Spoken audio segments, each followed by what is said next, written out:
Hey, what's up, folks? Welcome back to On Texas Football, and welcome back to your Wednesday live stream. I'm lifetime Longhorn Rod Babers. Pleased to be joined by fellow lifetime Longhorn, the young prodigy CJ Vogel, and my good friend and now co-worker, the newest member of the On Texas Football family, the man who needs no introduction, my man Jeff Howe is joining us as well. Thank you guys for joining us, no matter where you're from. And I know everybody excited right now because the Texas men are getting ready to tip off in about an hour or so. So we'll get into that, and of course preview Texas. Xavier, we'll get into that matchup, of course, talk some Texas basketball, but there are some other items that I want to get to on the show today. There's a new assistant special teams coach hire potentially at Texas that's been reported, so I want to get you guys' thoughts about that. Also, the Micah Hudson story is out there. That's a big one that I know a lot of Longhorn fans have been discussing, so we can get into that, of course, if you want to. I got some NFL draft discussion I want to get to about Quinn Ewers and Matthew Golden as well. Oh, also and Andrew Makuba. I want to get into a discussion about him. So a lot of different topics that we'll throw out there throughout the show. But, of course, you guys drive the show, whatever direction you want to go. You guys know how it works. Throw out your questions, comments. We'll try to address as many of them as we can. Super Chats jump to the front of the line so you can interrupt the show at any time. But before we dive deep into it, let's talk some Texas basketball, gentlemen, before we start talking Texas football. Big game tonight. Rodney Terry's, job on the line. And this Longhorn basketball team in survive and advance. This is it for them. If you don't play your best basketball, you're going home. How do you guys feel? Are we confident that Tournament Terry is going to show up tonight for the Longhorns? Confident? I don't know if I'm confident. But I'm kind of excited because, look, again, we've talked about it in the time leading up to this week. Texas has had their back against the wall for about 2 straight weeks now, right? They played some good ball. Now, there's been moments of bad, right? You look at the second half against Tennessee, but, you kind of put fatigue as the main factor there. But I look at, that double overtime game against Texas A&M. I look at the game against Vanderbilt, all of which with Kendall Weaver back into the lineup. There's something there. So am I confident? No, but I'm excited to see if what we saw is legitimate or if it's, to be blunt, the end of the line. So that's one of the things that I'm looking forward to. Can Trey Johnson do something in the tournament? You talk a lot about some of these big-time college athletes, college basketball guys who get drafted very high, go on to have great NBA careers, but they never have their moment in March, right? And I think that's exciting for Trey and his legacy as a Longhorn, as well as whoever else might stand up tonight. But, look at it. You didn't really have Alonzo Ball. You didn't really have Markelle Fultz, Ben Simmons, Anthony Edwards. All of these guys just didn't have a whole lot, if any, March success. So for that one lasting impression, whatever it is for Trey Johnson, I'm glad we're not talking about that 0-14 game against Oklahoma and, whatever other stinker he put up to end his season in Nashville. But I think it's going to be fun tonight, regardless of what the outcome is. And look, I'm here for it. It's March. Anything can happen.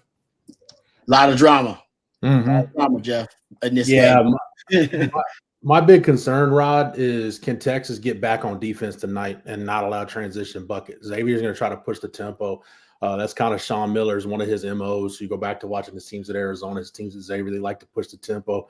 Ryan Conwell's a high-scoring guard. CJ, you see anything on Zach Freemantle? Because I've seen some people taking videos earlier in the arena, and he was doing some shooting, but apparently the Vegas sports books are saying he's out. So whether he's in or out, that's a versatile big that can stretch the floor. So if he's out, that's a huge advantage for Texas. So I think it's going to have to be Tremont Mark continuing to facilitate offense and finding guys. And that means Jordan Pope and Trey Johnson making shots. And like I said, I think just getting back on defense, making sure you play real good transition defense. Yeah, no, it's that Tremont Mark move has been big though. And that has been one of the sparks, I think, for this team so far. But we'll see. Backs up against the wall, how this team plays. And you're right, CJ, they kind of been having at least a tournament feel mentality, if you will, even the last few weeks, and they've been playing some of their best ball. Speaking of playing some of your best ball, and speaking of these, a lot of brackets, I'm sure you guys have filled out your brackets by now. Let me tell you about Ernie.com, folks, because March Madness is here, and so is the Ernie Tourney, the first ever intercollegiate bracket challenge. If you think you've got your best bracket, you can prove it against Oklahoma fans, Baylor fans, Texas A&M fans, the entire Big 12 and the SEC. The school with the most points takes home the Ernie Cup, and the highest scoring bracket wins $5,000. High scoring individual bracket will win $5,000. Now, Texas fans, this is your chance to show your knowledge and your expertise against all the other fan bases out there. Don't let OU fans, A&M fans, or anyone else take the crown. Rep your school and bring the Ernie Cup home today. Download the Ernie Sports app or go to Ernie.com to enter now. That's Ernie.com, or go download the Ernie Sports app today and hook them for my friends over at Ernie.com. And we appreciate them for being sponsors of our Wednesday night live stream. All right, I'm going to watch the game and feel good about it. So I'm picking Texas. So I'll feel good about the game. So I'm picking Texas, picking Tournament Terry to stay alive. All right, for one more. All right, one more potential chance to save his job. So I'll say the team shows up tonight and they beat Xavier. But after that, I'm making no guarantees. I just filled out my bracket, and Rod, we talked about it last night. I hate this bracket. It's one of the worst I've ever made. I have all 1 seeds to the Final Four, and I know everybody knows that that's not how this works, right? Upsets happen. Cinderella's go on runs. But I did have Xavier to beat Illinois. Texas or Xavier, both of them. Illinois is going home in a round of 64. So we'll see. Xavier is moving on is what I ended up picking with. But no, I could not feel worse about a bracket in my entire life than what I'm feeling right now. Yeah. My bracket is usually busted by the first. Immediately. Yeah, exactly. Right. Obviously, about the first few games, my bracket's already kind of busted. So I usually try not to get emotionally invested in it. Fill it out, then just forget about it. Try to enjoy the games a little bit. But I'm going to pick the Longhorns so I can enjoy watching the game as well. All right, any closing thoughts talking Texas basketball before we move on here, Jeff, for you in this matchup? Are you picking the Horns? I don't know. Did you fill out a bracket? I haven't talked to you about that. Are you a bracket guy? Fill out a bracket? Oh, Jeff, you're muted, brother. That's I need the OSHA sign behind me. It's now been 0 days since we had a mute flub. Blake Monroe and I are having a contest for that. No, I fill out my bracket after the first 4, so I don't really mess with playing games. So it's you can call it the first 4. It's a playing game. No, I mean, I think this draw is about as favorable a draw as Texas could have got, considering all circumstances considered. And you look at their second round opponent, it's not like facing Tennessee last year. They've already beat Kentucky once this year, and that Kentucky team is beatable. And Illinois, that Illinois team, Brad Underwood doesn't necessarily have the best track record in March. I know they were in the Elite Eight last year, but I think it's the first time since he's been in Illinois that they got to the second weekend. So, it's about as favorable as you could hope for. But at the end of the day, I don't feel like they're going to be able to make enough shots. In other words, the guys other than Trey Johnson, Jordan Pope, and Tremont Mark. And then defensively, if they face a team with length that has any kind of rebounding presence, they're going to struggle. So I don't know. I hope they win, but I can't just straight up pick Texas at this one. I'll say this though, man. You talk to the guys, and I talked to a few of the guys after the selection show on Sunday. Arthur Kaluma, Tremont Mark specifically talked about how big it's been to have Kendall Weaver back. And Kendall Weaver could end up playing, 30 minutes tonight off the bench because his juice, his energy, what he brings to the floor on defense, it supersedes what he doesn't do on the offensive end of the floor for this team. So that's where they get a lot of their juice from. So Kendall Weaver's going to have to be massive in tonight and for the rest of the tournament as long as Texas wants to hang around. I like that. All right, you guys got any questions about the Texas basketball team? Of course, we can answer those and discuss those as well. Throw out your questions, comments, and we'll try to address them. One of the things we didn't get into yesterday was the report about the Longhorns hiring Matt Moran, who's supposed to be assisting with special teams. He was coming from James Madison as an assistant special teams coach there, and then has kind of an extensive background working with special teams. Boston College, I believe he's worked there. Stanford on his resume as well for a lengthy amount of time. It has not been confirmed by the university, and they have not made no official announcement. But like I said, it's been reported by multiple outlets that is going to be the case. We talked about it, CJ, discussing special teams. Texas special teams was poor. There you go. Thank you very much, man. Appreciate it. But there you go. His name is Matt Moran, which, by the way, is a very common name. There's like an NFL offensive lineman back in the day named Matt Moran. I believe there's like a famous chef named Matt Moran. Who knew it was such a common name? I didn't know until I started rabbit holing about this guy. But anyway, I digress. Getting back to it. Texas does need something to juice up special teams. Special teams got to make a comeback. It was actually, and I saw this actually doing research. And it's crazy that if you go look at the special teams kind of rating for Texas, the SP plus rankings, special teams rankings, Texas was ranked 117th nationally. Big drop from, they were like a top 20 overall special teams unit in 2023. And we know why, right? They were a bad field goal kicking team. The punting for Texas was also one of the worst punting teams in the conference. They didn't cover punts at an elite level. Like, they weren't bad at it. They didn't cover at an elite level. They just were sloppy at times. I think they had 17 penalties, something like that on special teams. I mean, they were a sloppy team on special teams. And maybe this is more detailed, more meticulous coaching for special teams, no matter what, I don't know what avenue what expertise he is going to necessarily coach and pursue, but overall, just more eyes and more help for the special teams. Other than that, Mrs. Lincoln, how was the play? I mean, right? I mean, it was rough. No, I think CJ hit this on the head over at ontexasfootball.com. You know, you lose Jeff Crosby, who I think he's been the special teams analyst, special teams assistant since Sark got to Texas.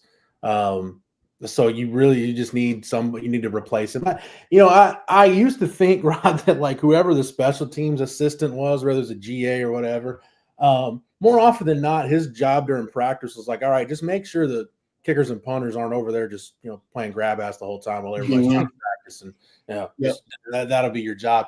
But no, there's some nuance to it now. And I do wonder though, with Dwayne Aquina coming back on staff, I know he's got the defensive pass game coordinator title, but what role does Dwayne Aquina take coaching special teams? In other words, do they give him the punt return team or some unit that's kind of his unit? So I know they've got too many guys on this roster with really good size speed ratios. Their coverage and return units should be much better than they were last year. Should be lights out. Yeah. But not to say that I think you should take some of it away from Jeff Banks, but I hope after the year you had last year that you're getting input from as many resources as possible. And honestly, considering Matt Moran was at Stanford with Coach Aquina, I do wonder if there's some crossover there. Hey, we need a special teams. We need a special teams assistant. Oh, well, I got a guy. So that's I wonder if that's how it played out. Yeah, I've wondered that as well. And look, he was at Stanford as a GA and then eventually grew more into a special teams assistant coordinator. While there, again, a lot of focus with the specialists specifically, especially later at Boston College and James Madison. But look, Spencer Carty, the Stanford kicker, ended up his career as the leading all-time point scorer for Stanford, right? So that's something of note. I also figured out that Boston College, in the 1 year that he was there, 2023, improved the Boston College field goal percentage from 57% to 83%. So that's a pretty significant jump. And also, it's not too far off from where Texas was as a team kicking field goals last year. I'm not saying they're going to bounce back up into the mid 80s, though that would be great. But I do know that is, a similar takeover, if you will, in those special teams units. And at James Madison last year, they blocked several punts, several field goals as well. And that was one of the questions we talked about earlier, Rod, in the week when we talked about the specialists, who would then become your field goal block guy, right? Texas had a few this year with Alfred Collins, right? Bill Norton was a big body up there that got his paw on a few. We know that Ethan Burke returning is going to have the length and size to do just that as well. But who can get there next? Is there anybody off the edge that we need to be aware of, right? Texas tried the little run in, kind of that jet motion you see on the offensive side of the ball on defensive field goal block with Keelan Robinson at times. What are the new wrinkles? And of course, punt blocks are, well, that's a full turnover right there if you are able to find one. Texas, I want to say, had maybe one this year. They probably should have had 3 or 4, but for whatever reason, Tech couldn't get the ball, batted down at the line of scrimmage or whatnot. But point being, there needs to be more. There should be more. Texas has the horses to do just that. Now it's all about unleashing them and finding how they can create advantageous situations for their offense. I'm going to give Brendan Schooler credit, Rod, for the motion in to block a field goal, because I'm sure somebody else did it before him. But he was the first guy I ever saw do it when he did it with the Patriots a couple of years ago. I think if you're I kind of say this tongue-in-cheek a little bit, but I'm kind of halfway serious too. I think you should let our guy Brian Robinson go up and down the roster and see who can block kick, because B-Rob was pretty good at blocking field goals. He was good. So, and then Mike Griff was good. Mike Griff was good too. I think just let those two guys analyze the roster and figure out, all right, these are your handful of guys right here. CJ, I wonder though, like, is that a way with his length? And we'll see how he handles it. Is that a way to get Zena Umazula out? Is that a way to get a guy like him involved? Like have him, like, that is your role. That's your role. Like, you're the field goal block guy. We want you to be that guy. Yeah. I mean, again, Texas has so many possibilities there. And Zena's one. I look at Lance Jackson as another who might have a couple other inches on him whenever it comes to just pure wingspan and arm length. But for Zena, I mean, I would love that. You throw him at a B gap or a C gap and you say, hey, just go split the difference. That's what he's used to as an edge rusher. And he's got the length and athleticism to get there. It's going to be interesting to see who emerges as a specialist on the blocking side, right? They use Keelan Robinson just about anywhere. Keaton Crawford was another. They just, the two of them alone and what they did in the special teams unit was tremendous for Texas and completely underappreciated at the time. I think it wasn't until really the conclusion of the 24 game, maybe the SEC championship game, when Texas had Georgia on the ropes, getting the ball back and the fake punt got him, that you really sat there and said, man, those guys were really darn good at what they did in coverage, as a gunners, as punt blocks, and then in the return game too. Yeah. John here says, isn't it Jeff Banks' responsibility to make the special teams special ultimately? Yeah. Yes, it is. But he is also the tight ends coach. I've heard from you guys that he is really involved in recruiting as, kind of one of the kind of architects of their talent acquisition model. So, he's got a lot. I think he's got a lot of things that he's obviously responsible for. And now that they don't have a limit on the amount of coaches you can bring in, why not bring in a special team assistant? I like it because everywhere he's gone, and CJ brought up several places, where he had success at Stanford, brought up Boston College, and that was great. And we don't know how much he was involved, but we know that if you were even an assistant special teams coach, and the special teams excelled there, wherever he was at, he at least observed it if he wasn't directly, a part of it or the reason for it. He at least observed what the reason may have been. And at James Madison, they were top 11 in block kicks. They were a top 20 team in block punts, kick returns. They were a top 20 team in kick returns. Special teams, SP plus, they were top 50. So it was, it seems like that's the year that he was there, by the way. But it seems like though it's followed success in some area of your special teams has excelled wherever he's gone.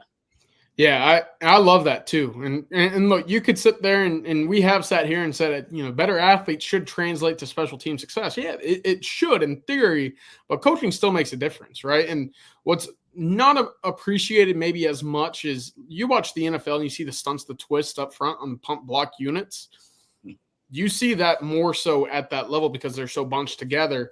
Finding ways to block those rugby punts with guys that roll out, and Texas might see a little bit of that with Jack Bomeister this year, is when you get those different style of punts or punters, how are you able to go into a different week, a different preparation with the same intent to block and get punts on the ground?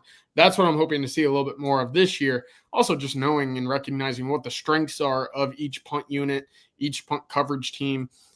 Texas, again, it felt like there were times where it was, hey, don't even touch a football if it's landing, right? Yeah. You don't even want to risk. And at times last year was a coin flip, more or less, in terms of whether or not they were going to retain possession, put the ball on the ground, or even hold on to the catch. So we'll see what that brings, but I'm excited. I'm all for bringing in these new ideas, these new guys who have done positive things in previous stops. Yep. Totally. I want Jeff Banks to get back to being aggressive on special teams. I just didn't feel like they were aggressive enough last year, and too often let the opponent, especially you look at the Georgia game, the Arizona State game, games where special teams plays by the opponent hurt them. I want the special teams to get back to dictating the terms of the game, and that's why I'm not ready to throw Jeff Banks out with the trash. No. You look at 21, 22, and 23, special teams was probably the most consistent part of this football program. So last year was it was a bad year. There's no way around it. Rod, you just ran down the numbers. But I want him to get back to being aggressive. Look, special teams coaches, Rod, when you played at Texas, the two guys that were most responsible for special teams were Dwayne Akina and Mike Tollison. Now, you've told plenty of stories about Coach Akina. Anybody that's been around Tolly for more than 10 minutes, especially back when he was coaching, knew that Tolly just operated on a different wavelength. Special teams coaches, period, are like that, right? Rod, one of your former teammates, Richard Hightower, is a special teams coach in the NFL. It's just a little bit different. They're a little bit high strung. They got to be in their element. That's what I want Jeff Banks to get back to. I want him to come after punts. I want him to, have the crazy onside kick. I want him to, have, crazy return schemes, whatever it is. Just get back to being aggressive. Jeff, when you say aggressive, is that just always going forward, or is there more so a balance there of setting up returns, allowing I don't know who might be the punt returner this year, an Aaron Butler or a Jamie French, let's just hypothetically say, set up those returns? Because I felt like last year Texas liked what they had with Xavier Worthy, but to the point he had never done that before. So I felt like there was more aggressive in the block portion versus that of setting up returns or getting guys aligned to set up for Xavier Worthy to run free. Whereas with Silas Bolden coming back, we knew what he could do in the punt return game. It was all hey, let's give our guy a chance to break one free. And, he's close, but it was a frustrating ordeal where he never quite did. How would you balance that? Is there a balance in terms of situationally, we're going to go all out, a little jackpot blitz, or, hey, we know where we're at in the field, let's get some sort of return going? Is there a balance that you see fit? I think this is part of what I think happened. And Rod, you can correct me if I'm wrong. By all means, feel free to say something. But I feel like Jeff Banks kind of got lulled into a false sense of security because of how good guys like Keelan Robinson and Keaton Crawford were on special teams. So you didn't really have to dial up a ton of exotic stuff. I mean, those guys could get free on their own and do things on their own. And not to say that they've got guys that are less talented, but I mean, your gunners weren't as good. Your coverage units weren't as good. Your return units weren't as good. So I just think you've just got to get back to really scheming things up rather than just relying on your talent. Now, I know I just said you've got enough guys with good size speed ratios. You should have one of the best special teams units in the country. But, Rod, I keep going back to when you played in kind of the era of the 2000s when, there was three programs. It was Texas, Kansas State, Virginia Tech. You count those three programs being the best in the country every year on special teams. Texas blocked punts. They blocked field goals. They had punt returns. They had big kickoff returns. That third phase could win you games. I just want special teams to get back. And I don't know if I'm answering the question or not, CJ, but I think a lot of it's going to depend on who your return guy is. And, do you want to set up the return and give that guy a chance, or do you want just a guy back there that you trust just to secure the ball? If that's the case, then yeah, I'm thinking Jeff Banks would scheme up more blocks, play more games up front. So like I said, I just want Jeff Banks to get back to being aggressive. I know that's when he's at his best in his element. I don't know, Rod, you think there's something to my theory about getting lulled into a false sense of security just because you had some really good guys on special teams? It's possible. And I think ultimately, yeah, because I mean, we don't know exactly, because I'm with you. You got the talent there, but last season that was just Bert Auburn, obviously, and him, and him having the yips or whatever he had, that played a big role. Your punting, I mean, you were last in net punting in the SEC among starting punters, right? So it'd be different if it was just one area. It was like all of it. Your gunners, it's like all the special teams, like all the areas, all the different areas of special teams had issues, had flaws, all in this one season. We hadn't really seen that before. So if someone says, excuse me, Joe DeCamillis was a big loss, I agree with that. That was also a big loss. You also get what you emphasize, and Sark says that too, and it's an old coaching saying. I remember when we were on the 40 acres. I'm sorry for going so long on special teams. We'll end the conversation after this. But I remember when we got embarrassed and we had 3 punts blocked versus North Carolina State, I believe. Got upset, lost that game. And that was your first game as a Longhorn, Rod. It was a wake-up call. Seriously, welcome to college football. And I believe it was the young Holt too, like Holt's little brother Terrence. Holt, y'all played together in Detroit, right? We did, yeah. But he was one that blocked like 1 or 2 of those kicks. But anyway, before that, Mac was spending, probably the usual amount of time on special teams, maybe just a couple of periods in practice. I mean, nothing special. I mean, he dedicated time to it, but it was not something that he prioritized. After that game, I remember we went to, I want to say it was 4 periods. Like at times, like sometimes doing, like not every day, but like there would be a practice like, man, we're going hard on these special teams. Like we're going to give each individual phase their own period to try to break it down. And he started devoting basically more periods per week just on special teams. And that's why Texas got really good. Yeah. They literally got what they emphasized. Coach Akina changed it because Coach Akina tried to make it cool. Made it cool for the best athletes to want to play special teams. He would go challenge like the best athletes and almost want this exclusivity that, no, I pick the guys I want for my special teams because, we're that good. And it's a privilege to be on this special teams, right? That's how good we are. He brought a different attitude and mentality, and that combined, I think, really changed the culture of special teams at Texas. Now, for Sark, I don't know how many periods he devotes per week to special teams. I have no idea. And I can see him devoting less because it is less impactful than it was when Rod B was playing. You can make a living being a special teams guy in the league when Rod B was playing. You can't do that no more, right? And that's trickled down to college as well. So I don't know how many periods they're devoting to it. Like you said, I remember when the punters and the kickers would go up on the other practice field and do their own thing. No coaches up there with them. They up there grab-assing and messing around. And now they probably just want an assistant coach. Like you said, Jeff, just common sense. No more grab-assing. We're going to have a coach up there. We're going to have we're going to have a script. We're going through every situation with you guys. And we're going to have, we're going to have an actual practice and drills for the specialists, not the grab-ass. And that's what they did back. And that was, even in the NFL, that was the case. Yeah. The specialists go to a field. And at the end of practice, we'd have a, kind of a kicking challenge or something for them. And, they would pass the kicking challenge or whatever, and then it was done. But different organizations handle special teams, I think, in a different way and prioritize it differently. And I think maybe for Texas, what they were doing was working clearly prior to this season. But now it may be time for a change. The athletes you got on this roster, considering the last 2 recruiting classes you have, and that's the bulk of your special teams guys, the last 2 recruiting classes, man, you should have such an athletic advantage there. It's not even funny. It's crazy. You know what, Rod, we recorded Football Theory today, and we were talking about, kind of just how sloppy the Texas offense was. To just give everybody a preview of Football Theory coming up on the channel tomorrow. And I said, man, it just shows you the Texas defense is maybe the best Texas sudden change defense I've ever seen. And that's like leading the nation in punting. Like, I don't want your sample size to be big enough to where you have to show you're that, because that means your offense is turning the ball over too much. But let's just go ahead and add another layer on how elite the defense was. How god-awful you were in field position last year. Totally agree. Your offense turned the ball over too much. Your special teams didn't give you great field position. You were constantly like up against it in field position, and you were still one of the best handful of defenses in college football last year. Like, it's a tribute to PK and that staff and the players that they were.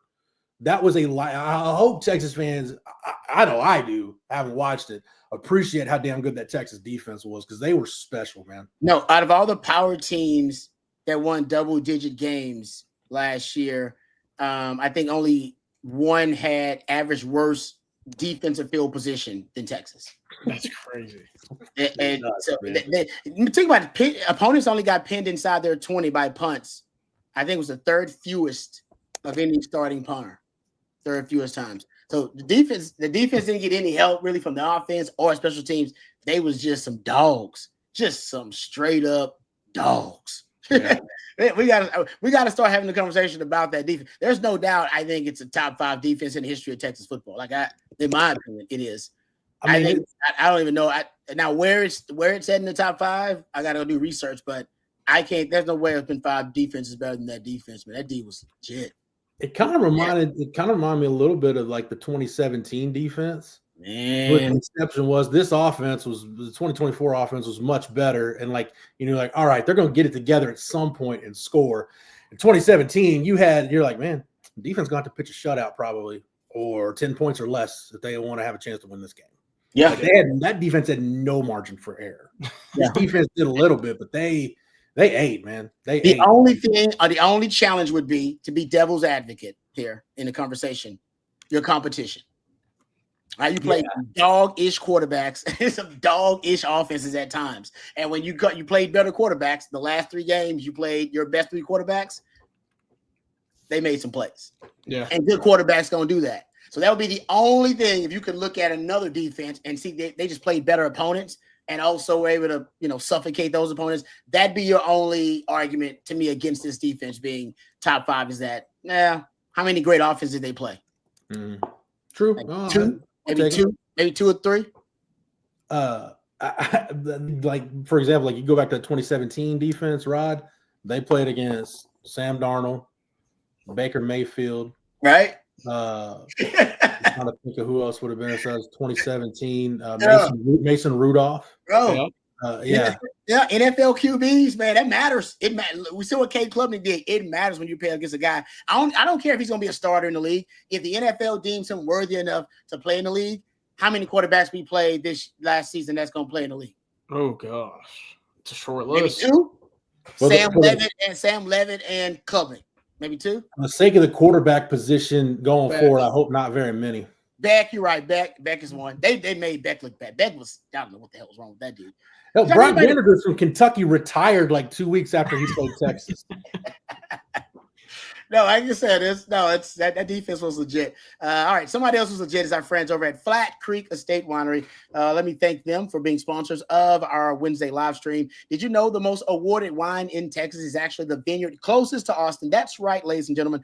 Flat Creek Estate Winery is just minutes from downtown Austin, and they've won award after award this year for their vintage wine, Super Texan. I love it. My wife loves it. Her mother loves it. My mom is a big fan of it. We actually enjoyed it over the holidays. It's available at your local Specs. I saw a display also at our local Central Market here in town. So really excited that the good word is getting out about the great wines over at Flat Creek Estate Winery. And also, Flat Creek is a gorgeous venue with barbecues, wine tastings, wine tours every single weekend. Perfect for a date with your significant other or just a weekend getaway with your significant other. That's Flat Creek Estate Winery. It is a beautiful venue. I got a chance to go see it myself. Got a chance to tour their venue. It is magnificent. We actually had a member of the Owen, Texas football family get engaged out there at Flat Creek Estate Winery. So no matter what the occasion, trust me, they can accommodate you. It is a fantastic venue, and they produce some of the best wines on the market. That's Flat Creek Estate Winery, flatcreekestate.com. All right, let's get a couple of questions in, and I have a couple of questions for you, Rod. Go ahead. Throw it out there. real quick that the first game in Dayton is going final between American and Mount St. Mary's. So I haven't seen anything yet. I would guess like 8:20-ish tip off for the basketball game tonight. Oh, okay. Nice. Yeah, nice update. Yeah, we'll try. I know people are getting ready to do that. We'll definitely wrap things up before us so Longhorn fans can get ready to go and watch the Longhorn men try to keep hope alive here in March. All right, let me take a question here. Let us take a question here real quick, and then we'll jump into some other topics. How about this one from RW? Thank you, RW. So with the recent trouble / rumors of Stanford's head coach, are there any Stanford players we take in the spring portal? I'd have to go. I'd have to really look at the Stanford roster. With them moving to the ACC, they were out of sight, out of mind for me this year. Good question. Yeah, RW, we'll get back to you on that one. Good question though. Blake Baxter says Michael Terry most likely going to play wide receiver. That's where he's at right now. That's the plan for at least to begin the spring. Where does he move? How quickly does he move? Well, that'll be up to him. But so far, he's been out wide receiver since he arrived in December and has stuck there all the way through winter workouts. That's where we believe he will be starting his Texas career. Now, of course, that position versatility we believe will come at some point. Just not sure when. How quick does his body adjust, develop, change, etc. We'll monitor as the spring moves, but so far wide receivers his home. Yeah, I think they want him to see how quickly he masters just one position, and if he has a very kind of accelerated rate of developing, and you see him really learn, because Sark, remember, his wide receivers have to learn every position, and that's a big part of being able to see the field. So if you can earn the trust of Chris Jackson at the wide receiver position, and I think Andy does it, like I said, at a pretty expedited rate. And like then you would think about, all right, you know what? Let's see if we can put a little bit more on his plate. Let's see if he can. What would be the next position if so let's say he masters wide receiver, learns all three positions, and looks like he's a guy that can make an impact there. But I think it's more about the football acumen, right? Can he absorb it all mentally? Let's say he does. Is running back the other position you would throw him at to see? Yeah. Okay. I'd go there next because I ideally I would like him to be a move tight end, like an H-back, use him in that role. But I think you're better off trying to maximize the offensive skill set and let his body determine how good of a blocker he's going to be. Just let him get his man body, as you call it, Rod. Let him get in the weight room. I think, and I mean, though conceptually, if you can figure out wide receiver, you shouldn't have a problem figuring out running back. Yeah. Yeah. And what I think is also, because I think I picture him as Kyle Juszczyk. I've been saying it from the get-go. I was like, man, I'd turn him into my modern day Kyle Juszczyk. I'd move him all around. By the way, you saw the 49ers, they cut him and they signed him right back. Right? So like, yeah, we might have screwed up there. Let's go. We don't want him talking to other people. Let's go. We know that. So they signed him right back. But anyway, because of the versatility, I want him as a movable chess piece. So, but you also got to think about the mental aspect of it, right? He's a young player. You don't want him to become frustrated, discouraged. So wide receiver is where he probably ideally kind of wants to be. So let's just start him out at wide receiver. If you start him out at running back, that could be a discouragement factor. It's like early on, maybe he gets discouraged there because, at that position, it's not considered not for everybody to be that glamour position. And maybe it wouldn't be for him because I'm with you. I see him more as an H-back more than being your like tailback. So I think it's more also to help him not only transition quickly, but I think to help his confidence and to keep him encouraged and invested. Wide receiver, everybody wants to play wide receiver. Hell, I tell the story all the time about Trevon Diggs crying when Nick Saban moved him to cornerback and then went to the NFL and was an all-pro, but he cried because he wanted to play wide receiver. I've talked to DB coaches, some of the best DB coaches out there, and they say, yeah, man, all these guys want to play wide receiver. I got to go convince guys to play defense. I'm telling them, like, you're an NFL DB. You're going to get drafted. If I teach you the proper technique, you got all the measurables. And guys are like, nah, really like wide receiver. You know what I mean? Like, it's the mentality. Yeah. So I think that's part of it too with him. I always felt, Rod, going back to, I don't know why I'm stuck on 2017 Texas football. I have no reason to be. I like it. I always felt like Armani Foreman would have been an NFL player at corner. You know, I'm like, man, 6 foot, 190-pound corners that 190-pound receivers that are, you know, real instinctive with top end speed. Those guys are a dime a dozen. You flip that skill set over at corner, you're a draftable prospect. Exactly. That's interesting. Yep.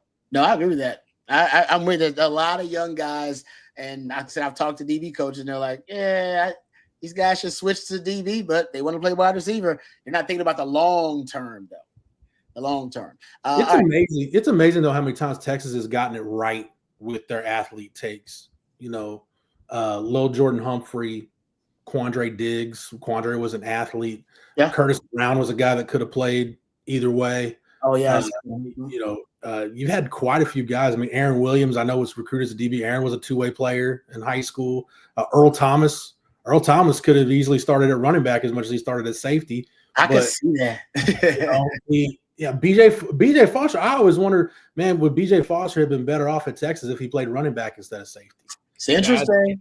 But, you know, there was we think sometimes about, okay, it didn't work out for this guy, but more often than not, yeah, Marco brings up another one. Adrian Phillips was a high school option quarterback at Garland, right? And ended up playing DB for Coach Aquino. Mikel Thompson was a high school quarterback. They ended up eventually getting it. And Rod, I don't know if you and Coach Aquino have ever talked about this again, but he was technically right at the end of the day on Mikel Thompson.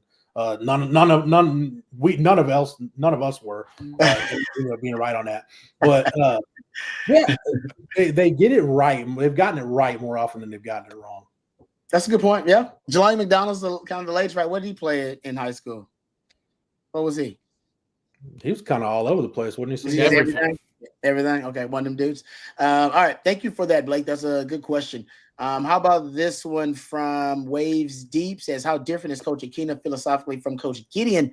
Does Taft have a higher ceiling as a result? I mean, I think it's from the same tree. Like I said, I was in a room with Coach Gideon. I would think that they see football in a very similar way. Considering, like I said, Coach Gideon, I'm sure, like as a safety, was influenced heavily. And he knew a lot of ball before Coach Aquino because he's from a coaching family, but influenced heavily by Coach Aquino. And like I said, I saw Coach Aquino like as a kind of a professorial in the way that he taught me the game conceptually. So I bet they coach it and think it conceptually on a similar level. Now, technique wise, and the stuff that the coverages, that could all be different, school to school, system to system. But in terms of how you see football conceptually, the chess match within the game, I guarantee Coach Gideon is teaching some of the same fundamental principles that Coach Aquino taught. In my time following Texas football, I've never seen a front coach and a secondary coach tie their parts of the defense together better than Dwayne Aquino and Will Muschamp. And I think if you ask Blake Gideon, other than his dad, who's been most influential on him as a football coach, is setting the foundation for who he is and what he believes philosophically wins football games, he'd probably tell you it's Will Muschamp and Dwayne Aquino. So I'm with you, Rod. I don't think I have a hard time just finding areas where we'll really notice changes. Going all right. Dwayne Aquino to Blake Gideon to Coach Aquino. Yep. I'm with you. I don't think it'll be much. Like I said, philosophically, like you said in Waves Deep, I don't think there'll be much difference. I do think this new DB coaching staff, I do think they're going to – Coach Aquino taught a lot of man coverage. I think he's going to teach a lot of man coverage principles. That's something that they weren't doing when Blake Gideon was here in the last couple of years he was here at Texas. They weren't teaching a ton of man coverage. I do think that's one of the things they're going to be shifting a little bit more towards. And I assume that's one of Coach Keena's specialties. They played a lot of it at Arizona. And when I was playing here at Texas, we played almost exclusively, man coverage. All right, we got a report here from Matt Zenitz we got to get to, gentlemen. It says here, sure that my man Matthew's already got this. Texas is expected to hire former Chicago Bears quarterback coach Kerry Joseph Sports Tales, CBS Sports. Pretty interesting move there. Wow. Okay. Now, all right, what does that mean, guys? That's a great question. That's what we're on the phones behind the scenes trying to figure out. It doesn't. The report from Matt Zenitz doesn't declare an analyst, a coach, anything specific. Right now, we don't believe that there's been any movement with AJ Milwee. So that to me would say more so to an analyst side. It would be interesting to go from college or from the NFL to the college ranks. That's kind of been the opposite of what we've heard. Tracy, no, there is no relation to Terry Joseph, but some quick rundown on Kerry Joseph here. He was a co-offensive coordinator and wide receivers coach from 2016 to 2018 at McNeese State. He took over the quarterbacks his final year there, went to Southeastern Louisiana University as well as their passing game coordinator, and then made the jump to the Seattle Seahawks in 2020. Spent a year there as an offensive assistant and running backs coach, and then 2 years as the assistant quarterbacks coach before the Bears hired him for 2 years, where he spent most time as their quarterbacks coach as well. So pretty interesting, right? Because he's been around the NFL and professional football for 19 years, NFL, CFL, Europe, he's been everywhere just about. So it's also on the heels of Mike Bamonte getting a promotion inside the Texas coaching staff as well. It's an interesting hire. So we'll wait to find out more, and we'll have more for you over at ontexasfootball.com. Yeah, that is interesting. I haven't done much research on him, but just kind of looking at his resume here, it's as a player though. Oh man, like did his time trying to make it in the league, but then went to Canada, and that's really where he played most of his ball. I think was there in Canada, and from Louisiana originally, I believe. Got some Louisiana ties. I think originally he was a Louisiana guy. From New Iberia, Louisiana. Okay. Yeah, this could also be a case, Rod, of where guy maybe didn't find an NFL job that he wanted or that suited him, and hey, where can I go hang out for a year and kind of regroup and then figure out the next move? There's places that are a lot worse to live in Austin for a year. Yeah. Look, I also don't know if I'd want to be tied to the hip with Shane Waldron and that Bears offensive staff. So if you want to progress eventually, look, maybe it got stale. Maybe you kind of were tied to a sinking ship as well. You wanted to get more creative with your own coaching expertise. No better place to go than Steve Sarkisian, right? We've talked about him as one of the better play callers, play designers. I kind of lean in that direction in the sense that I don't know if what the Bears have put out recently inspires a lot of faith when it comes to play calling, offensive design. Look, Matt Eberflus, again, hasn't been pretty for him. We saw what that team looked like last year. So it's an interesting hire. So we'll find out what he's doing exactly here in Austin. So Pete Carroll, he was with Pete Carroll for a while. Sorry, Jeff. I'm just looking at his resume and find out where he was in the league. But he's with Pete Carroll for a while. I wonder if there's that Pete Carroll connection, because Pete Carroll seemed to like him. Yeah. He was on that staff for 3-4 years. He was let go by the Bears, was not retained by the new staff in January. Yeah, so that makes sense. So again, it could just be, I didn't find an NFL job that suited him. Where can I go regroup? Maybe he talked. We've seen these things happen too often, right? Maybe he called Pete Carroll. Was like, Pete, where can I go for a year? Like, well, let me call Sark. See if he's got anything. Yeah, that's what I'm saying. Yeah, because that to me, because he seemed like he was. Look at the track of the coach. I study tracks of coaches. You guys know how this works.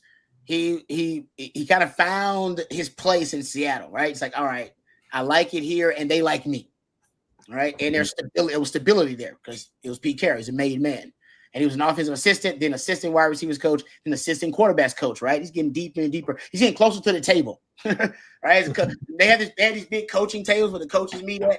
And if you're an actual position coach, you sit at the table. Sark, figure Sark at the, he's at the head of the table.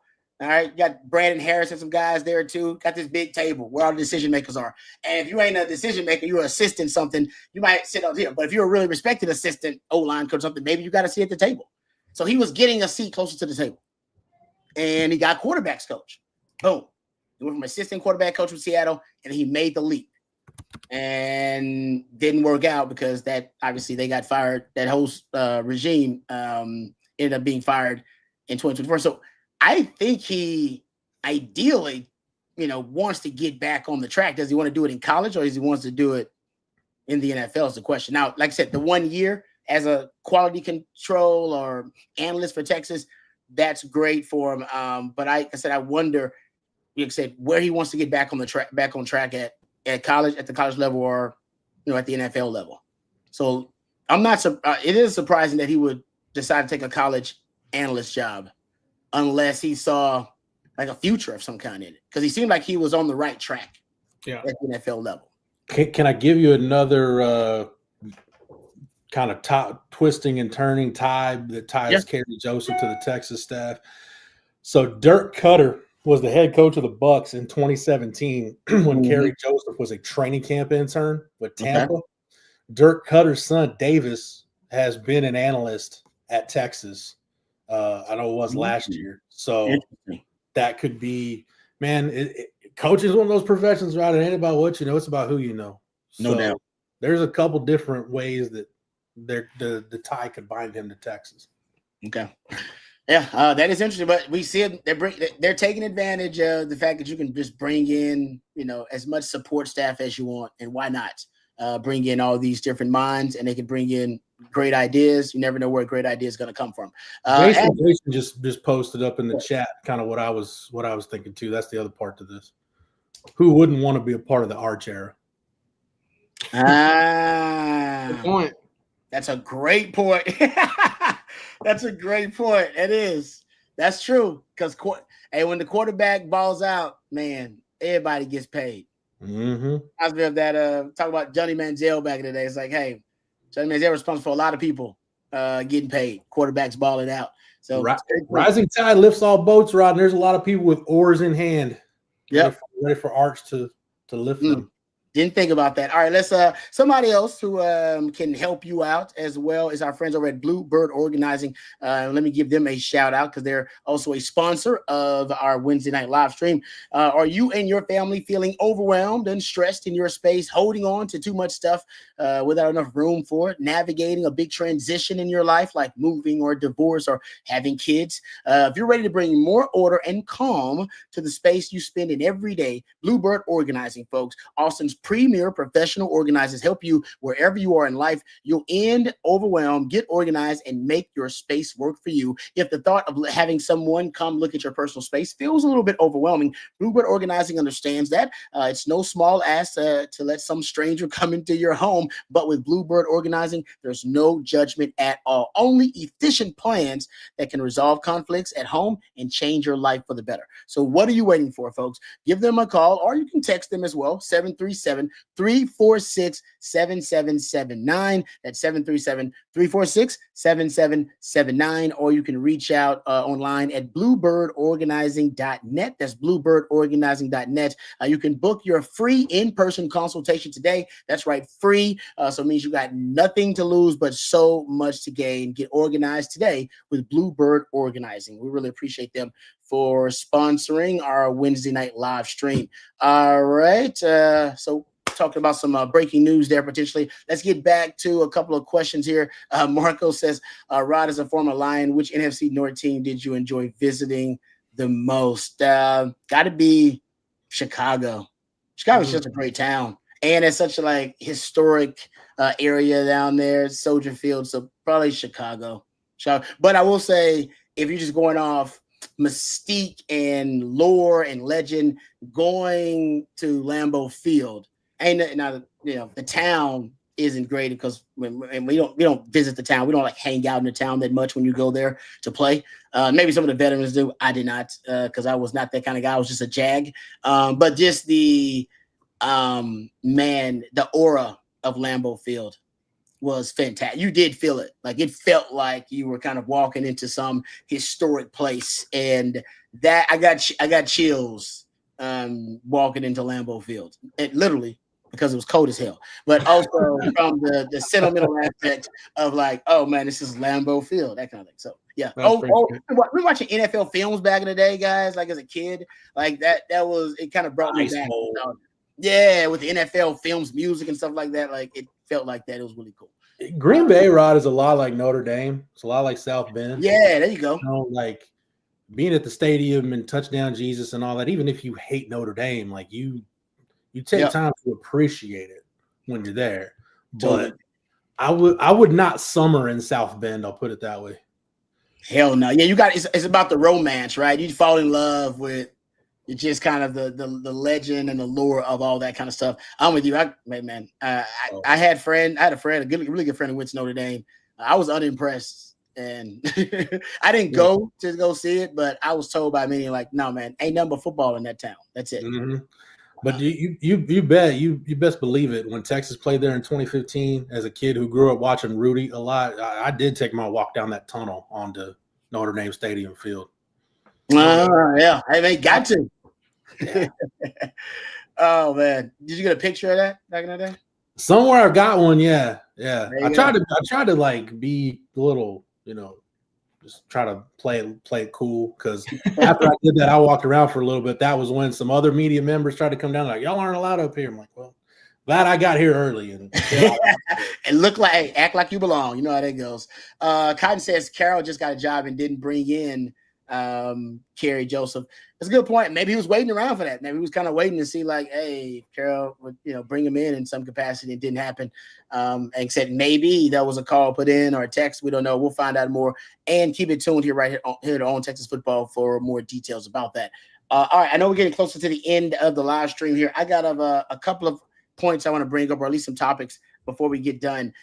Quinn Ewers, I think Jackson Dart's draft stock, which is right now seems to be skyrocketing, because Daniel Jeremiah, I believe, Mel Kiper, I heard Dan Orlovsky say today too that he thinks he's going in the first round. All three of those guys now lately have Jackson Dart as a first round quarterback.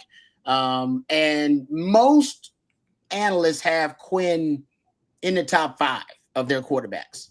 And this was seen as a draft without a really, without a ton of high ceiling quarterbacks in it that were going to be drafted in the first round. So you're only thinking about having 1 or 2. Now, if you're going to have 3, that should push Quinn Ewers up draft boards for teams who want to draft a quarterback after the first round, second or third. So is the theory correct that Jackson Dart's ascent into being now a first round quarterback is going to help Quinn Ewers get drafted a little bit earlier potentially in this draft? Like, what is that based on, though, Rod? With Jackson Dart? Jackson Dart. Like, I don't know how you go from being, a third rounder after the Senior Bowl and the Combine and maybe a second rounder to now. I saw Kuiper's got him mocked going 9th overall. Crazy. I'm going to draft Jackson Dart in the top 10. He's off his rocker. I wouldn't do that. If that happens, it just reinforces, like, these organizations. The season doesn't matter. The film doesn't matter. Yeah, they have all the tools possible to make these decisions, and they still screw it up because it's humans making the decision at the end of the day. And that's the one position where you'll talk. Rod, you compared finding the right quarterback to finding the right significant other. Mm-hmm. Hey, before you find the right one, you'll talk yourself into stuff that, like, a couple years down the road, like, why the hell did I do that? Like, well, I don't know what I was thinking. It's the same thing. Like, somebody's going to talk themselves into drafting Jackson Dart in the top 10, top 15 in this draft, and 3 years from now they'll need a quarterback. Well, what did we do? Whose idea was that? I agree with you. I didn't think he was a first round guy either, and that's a great point. What has changed? I assume, CJ, that they like what they see on film. But that has not translated to Quinn. Like, Jackson Dart and Quinn were kind of in the same boat in some people's mind right after the season. And Quinn's draft stock has not necessarily increased like Jackson Dart. Jackson Dart's now, of course, has him in the first round in some of these notable mock drafts. So, CJ, what happened for Jackson Dart this draft process that hadn't impacted Quinn, or that didn't happen to Quinn? It must just be rewatching tape, I guess. I don't know, because I don't think Jackson Dart was world breaking, but I've also seen worse quarterbacks be taken in the first round, right? And for first round quarterbacks, we kind of had this conversation about Kelvin Banks. You got to be a freaky athlete. You got to be a superior trait guy. For Jackson Dart, that's a guy that had 500 rushing yards a year ago. He's got big arms. He's had 500, 600-yard passing games. He's been proven to put the cape on. That's more than Quinn, right? All of those traits. So in the comparison, I understand why you would have Dart over Quinn, but I also don't understand, having watched some of the downfalls of Jackson Dart, and say, hey, this is a first-round guy when he had some really, really impressive talent around him, and they were still losing some games that they should have won. So I don't know. But that's, again, quarterbacks are so iffy. It's all basically a shot at the dark. Yep, I've said it before, and this proves it again. Nobody knows what the hell they're doing when it comes to quarterback. None of them know. Bill Walsh was really close. The Packers have the best recipe. The Packers know they don't know what the hell they're doing when it comes to quarterback. So they just keep making sure they probably have the best overall evaluation process, or kind of blueprint. They do. They figure their quarterbacks that they have drafted high, they have hit on more oftentimes than not recently. So the Packers have something figured out. Andy Reid is one of those guys that may have figured out, but not a lot of people know what they're doing when it comes to quarterback. I think the late great Bill Walsh said, very few people can evaluate the quarterback position, and even fewer can coach it. And you can flip that too, by the way, and it's still true. Right? Very few people can coach the quarterback position, and even fewer can evaluate it. Still true. It's an inexact science at best. All right, let's thank our last sponsor of the night, our friends over at South Point Dodge, before we end tonight's live stream. Hey, Texas football fans, you can score an easy extra point this season when you get to the point with our friends over at South Point Dodge. South Point Dodge has over 600 vehicles in stock right now, including a great selection of Ram 1500s, 2500s, and 3500s. Whatever your truck needs, South Point Dodge is your one-stop shop, including, speaking of great deals right now, they have over 50 Ram 2500s. That's right, folks. 50 of them marked down with huge savings over at South Point Dodge. So it's a great time for you to head on over there if you like great deals. No matter if you're trading in or you want something new or used, South Point Dodge is your one-stop shop. Austin's automotive everything is southpointdodge.com. You can go check out their inventory for yourself in person off of I-35 in South Austin, or you can visit them, make it easier yourself, and visit their website, southpointdodge.com, and you can see their inventory there as well. Thank you very much to southpointdodge.com for sponsoring our Wednesday night live stream. All right. Have they started? They've started yet? I don't have my TV on. They're walking onto the court. All right. Oh, it's perfect timing. Perfect timing. I like this. Beautiful. All right. Thank you guys for all of your questions and comments. We appreciate all of you guys. We'll let everybody get ready for the Texas men's basketball game. So best of luck to the men, by the way. Also, thank you to Matthew behind the scenes. He's the real MVP. Really appreciate him and all that he does.